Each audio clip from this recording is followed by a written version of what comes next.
Trump যখন অন্য দেশে সফরে যান তার আগেই রাতের অন্ধকারে শুরু হয় এক অবিশ্বাস্য মিশন।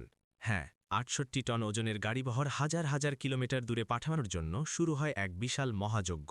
কার্গো পণ্যের মতো এই গাড়িগুলোকে তোলা হয় বিশাল সব কার্গো বিমানে। ভূতের মতো আকাশে উড়ার সময় ৩ বার এটা এমনভাবে অদৃশ্য হয়ে যায় পৃথিবীর কোনো স্যাটেলাইট খুঁজে পায় না। কেন এই রহস্যময় যাত্রা? রহস্যের শুরুটা হয় গভীর রাতে। ৯,০০০ কেজি ওজনের এই বিস্ট গাড়িটিকে লেজার গাইডেড সিস্টেম ব্যবহার করে মিলিমিটার পর্যন্ত নিখুঁতভাবে বিমানের ভিতরে পজিশন ঠিক করে গাড়িগুলোকে ওঠানো হয়। সামান্য ভুলে পুরো বিমানের ভারসাম্য নষ্ট হতে পারে, তাই অভিজ্ঞ বিশেষজ্ঞরা ৪৫ মিনিট সময় নেন শুধু পজিশন ঠিক করতে।